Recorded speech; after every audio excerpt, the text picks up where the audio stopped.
Dia 23, resolent problemes de selectivitat. Exercici 3. Voleu fer un envàs de gelat en forma de prisma regular de base quadrada i capacitat de 80 centímetres cúbics. Per a la tapa i la superfície lateral, feu servir un determinat material que costa €1 per centímetre quadrat, però a la base heu d'utilitzar un material un 50% més car. Apartat A. Si denoteu per X la mesura en centímetres del costat de la base, comproveu que la funció preu de l'envàs és Px igual 2,5 per x al quadrat més 320 entre x. Apartat B. Calculeu les dimensions d'aquest envàs perquè el preu sigui el menor possible. En aquest problema d'optimització ens diu que tenim un cub amb la base quadrada, per tant la base és x i x, i l'altura és y. I ens diu que les cares laterals i la tapa val €1 per centímetre quadrat i la base val €1,5 per centímetre quadrat, perquè és el 50% més respecte a les altres cares. Per tant, per trobar la funció del preu respecte a la x, el que hem de fer és multiplicar 1 per x quadrat més 4 vegades x per y, perquè seran les 4 cares laterals, i sumar-li 1,5 per x al quadrat. Sí? Aquesta serà la nostra funció del preu. Veiem, doncs, que hem de buscar una relació entre la x i la y, però aquesta és fàcil. Per què?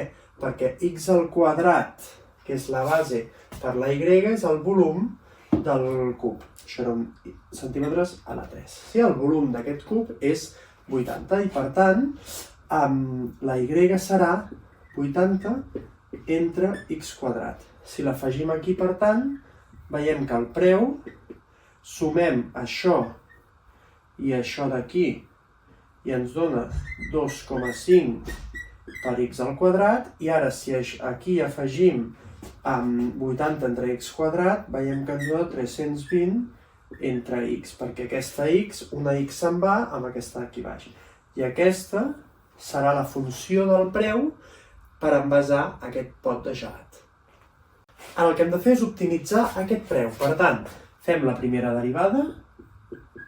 La derivada d'això, baixem el 2, per tant, 5x, i això és com és una fracció, tenim que la derivada és menys 320 entre x quadrat, perquè afegim un exponent al negatiu. Fem la segona derivada, ja que en aquest cas és fàcil, tenim 5 més 640 x a la 3. Per què? Perquè això ara és 2, per tant es multiplica per 2, es canvia el signe i s'afegeix un exponent a baix. Què hem de fer ara? Igualar la primera derivada a 0, per veure si és quina és la x que fa que sigui mínima. Per tant, 5x és igual a 320 entre x a la 2. Aquest el passem aquí multiplicant, per tant, 5x a la 3 és igual a 320, i ara el 5 a dividir, i l'arrel cúbica, sí? Seran 320 entre 5 i l'arrel cúbica, perquè era x a la 3. Si això ho calculem, ens dona que la x és 4, sí? Si ara col·loquem aquesta x aquí, veiem que la segona derivada és positiva, i per tant això és un mínim, és el mínim preu, quan la x sigui 4. Si ara tornem a la fórmula que teníem abans, que la y era 80 entre x quadrat, sí, veiem que això serà 80 entre 16, i per tant que la y serà 5.